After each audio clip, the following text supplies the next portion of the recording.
Good morning, good evening, good wherever you may be. My name is David Popovich, aka the Bookworm, and this isn't my usual review. I know most of you are waiting for my Ready Player One review, which is coming, but I've been enjoying doing nothing way too much since doing all those Fear Street reviews. No joke, last month I was reading, writing, shooting, editing, and uploading sometimes all on the same day. I needed a breather, but I still have an itch to make a video. So while I'm getting my next batch of reviews ready, I've been wanting to do these vlog, essayist type videos where I just talk about a general book subject or something that intersects with books or just whatever I want to do. And the main thing that's been on my mind follows up on Fear Street, or in this case, the movies, and to be more specific, the distribution plans for the movies, cause it is interesting. Get ready, here comes my gourmet hot take. Fresh from the oven. So shortly after the Goosebumps movie did pretty decent at the box office, not great, but not bad either, much like the movie itself, it was announced that 20th Century Fox will be making a movie of R.L. Stine's Fear Street series. Outside of that, there was barely anything else reported on it, though I wondered what the planned movie would be. They couldn't do what Goosebumps did with its supernatural books. Fear Street is too grounded for that. But then, over the summer, it was announced the movie was moving into pre-production, but the big reveal was that we weren't just getting one movie, but three, and the studio plans to release them 1 month apart from each other. That's interesting. They're all going to be directed by Lee Yen-yek, who did the indie horror film Honeymoon, while the scripts will be written by different writers overseen by her. Everything about this is different and risky, but when you think about it, makes sense. Though I'm not the biggest fan of it. I'll start off with why I don't like the idea. It's basically a movie trying to be a TV show. To quote the article, the plan has been described by one insider as binging movies.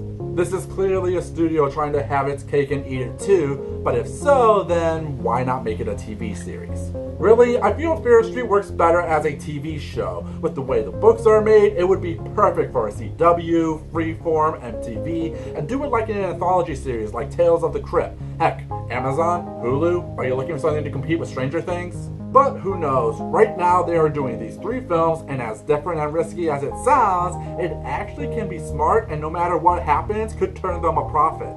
I haven't talked about this, but I've interned at several production companies over the years. I make no claims to know what's fully going on, but I have some experience talking and reading about this stuff, so if I could make an educated guess. Since most of the books are fairly grounded, you can produce these for cheap, cast unknown actors, go to a suburb with a cheap tax credit, etc, etc. So I'm betting they looked at a company like Blumhouse with their low budget, high payoff films and are looking to do the same thing, but more. I'm betting all 3 films will have a budget no more than $5 million each. Maybe a little more here or there, but we're looking at single digits at best here. For this experiment, say all 3 films are $5 million, which totals the entire production to $15. Then add on whatever marketing is, which is always a guessing game since marketing budgets are always kept hidden, though rule of thumb is you usually double the budget. So we're looking at $30 million overall for 3 films, which sounds like a risky venture. $30 million is not cheap, but let's say then the first film makes $20 million opening weekend, then the second film 15, and the third another 20. Just on opening weekend alone, they would make $55 million. So then why release 3 films months apart? Branding most likely.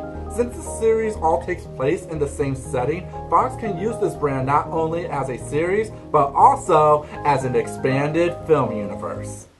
Yes, the Fear Street expanded cinematic universe. So the question would be then, what stories are they adapting?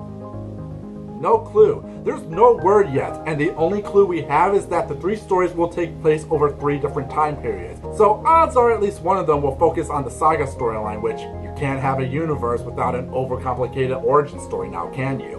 Really, the one story I hope they adapt is The New Girl. I think the first film should be the first book of the series. One to please fans, but it's also a decent book that sets up the Fear Street formula. I think it would be a good setup.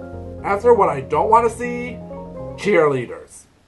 I know, the cheerleaders are the most popular, or at least most well-remembered Fear Street story, but that's why you shouldn't. I hope they take their time to set up and save that story for when they see if the series has any life. But in the end, all of this is speculation. We have to wait till a press release or the trailers hit, but I have to say this will be one of the more interesting experiments in the film world to keep an eye on. At least it will come out sooner than the FNAF film. Anyway, that is my hot take. But what is yours? Agree? Disagree? Let me know what you think in the comments. Leave a like if you enjoy this kind of video. And don't forget to subscribe. I do book reviews every week. And I'll see you next time with that Ready Player One review. Till then, fellow bookworms, have a nice day.